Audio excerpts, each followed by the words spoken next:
came out on a walk, and the gift of grace is humbling, to say the least.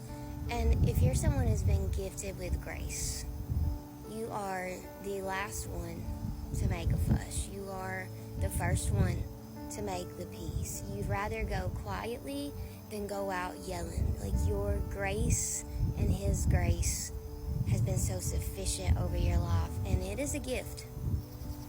But when you have the gift of grace, you must also give it to yourself.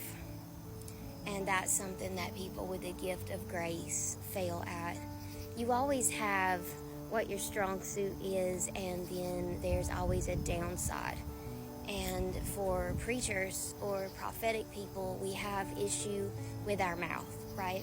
So if you're gifted with your mouth and you're able to speak with people and you're able to hear from the Lord, and a lot of times you're going to struggle with your mouth just as much as you're blessed by it. And when you have been gifted with grace, you will struggle with that grace, and it's just your cross to bear. Give yourself the same grace that you give to others. Rest when you don't know the next move, and it's okay to sit back and allow God to hand the grace, and for you to just be still and know that He is God.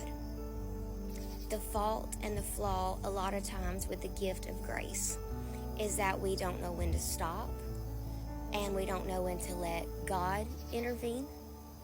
And sometimes it's not that we stop the grace, it's that we step back with our prayer of God, fix them, help them, lift them up, and we allow God to do what He needs to do. And sometimes that prayer changes from, God, bless them, Lord, protect them, Lord, and you've already prayed that. And sometimes you have to reach a space where you're willing to pray the thing you don't really want to pray.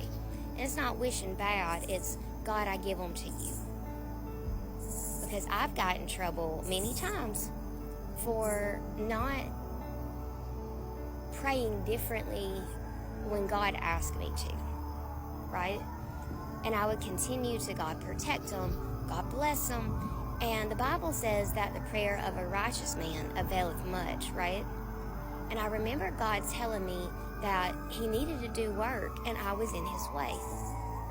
And I never had Him say that to me before, but I've heard it echoed by many other people in the past and even in the present.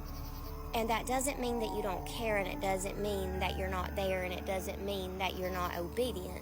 It simply means that sometimes the best prayer is, God, I give them to you. Because sometimes you'll protect something with that grace so much that God can't do the thing that He really needs to do, because you keep putting protection on them. You keep putting favor on them. And the Lord's granting your request.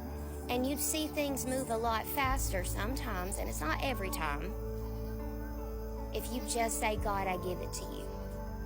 Lord, I don't know what to pray. God, have your way. Lord, have your will. And sometimes it's those prayers that made the most difference in my life of grace than anything that I could have ever prayed. And sometimes those grace prayers would last 5 years. And sometimes it would come to a space where God was like, okay, I see you and I know you care, but I'm going to need you to back up a little bit.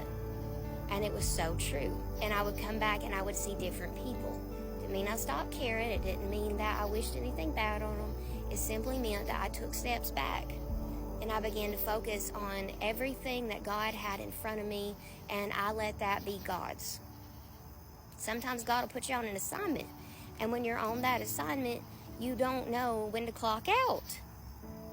That doesn't mean you're off of an assignment. It simply means sometimes you got to know when to put your time clock in, put your card in, punch out, and go home and rest and give yourself some of the grace that you've shown everybody else. That's that. I'm going to walk back somewhere else.